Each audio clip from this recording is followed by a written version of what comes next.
2026, in attesa di Garda Wine Stories, siamo qui in fiera in compagnia di Thomas Lewis di The Drink Business.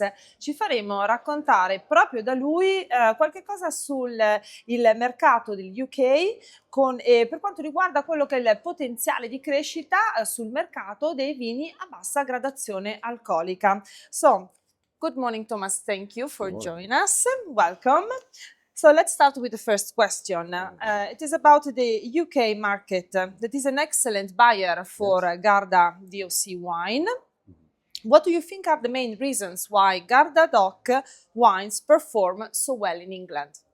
Well, I think Garda as a region has really always resonated with English consumers. Funnily enough, I was thinking back to D.H. Lawrence, the great early 20th century writer, and his Twilight in Italy, and there's some wonderfully evocative descriptions of Garda in there. And you fast forward a century and English people are still just as in love with Garda as they were in the early 20th century. And I think the destination is really what sells the wines. People associate Garda with relaxing holidays, with wellness, with happy times, happy memories. And I think it's just such an asset for the region to have that kind of really strong connection with English tourists and indeed British tourists as well, let's not forget. Can you talk about any current wine trends in the UK market? Well, the UK market has changed quite substantially in the last few years due to the introduction of our new duty system. So we now have an ABV-based duty system, which means that higher alcohol wines are taxed a little bit more.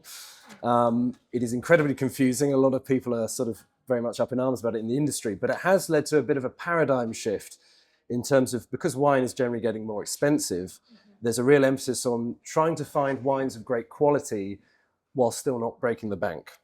And I think you've seen a bit more interest in the lower ABV wines because less of the bottle that you buy is on tax, more of it is on the content of the bottle itself.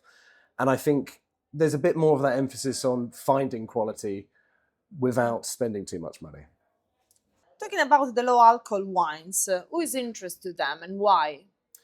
Well, I think the stereotype is that low alcohol wines primarily appeal to younger consumers because we often hear that younger people don't drink, although I like to think we both prove that's not necessarily the case. But I think actually low alcohol wines can have appeal across all demographics. I think older consumers can have absolutely a strong interest in the category, middle-aged, younger as well.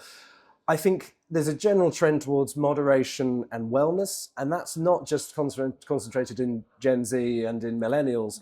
You're seeing it across the spectrum, really. And I think it's very important to emphasize that lower alcohol wines do not in any way equate to lower quality wines. It's just a different style, and there are ways of making low alcohol wines which do not compromise at all.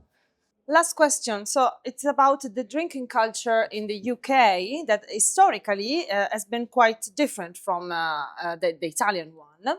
But things seems to be changed. And I'm thinking about the growing popularity of the spritz as an example.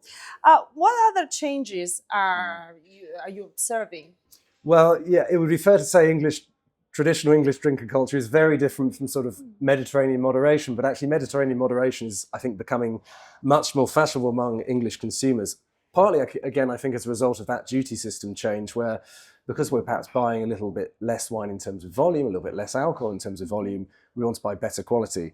And also consumption occasions as well. You mentioned the spritz. I think aperitivo hour in London is becoming a real phenomenon, and it's difficult to go to a pub in London and not see someone who's drinking a spritz of some kind. And also we're learning to appreciate wine with food as well. Italian food is huge in the UK. I mean, there's so many Italian restaurants. And I'm not just talking about, the sort of places that put cream in the carbonara or whatever. I'm talking about really authentic, regionally specific Italian cooking. And people want great Italian wines with those dishes. And so the English love affair of Italy is very, very long standing, long before D.H. Lawrence, who I mentioned earlier. And I think we're slowly but surely adapting to beginning to understand that actually the Italian approach to drinking is a very nice, very civilized way to approach things. Awesome, thank you so much. So the invitation is for Garda Wine Stories, the event that's going to be in a couple of months. So thank you for joining us. Feel free to come back to Italy whenever you want, and for sure by Lake Garda would be even much better. Thank you so much. Sure, pleasure.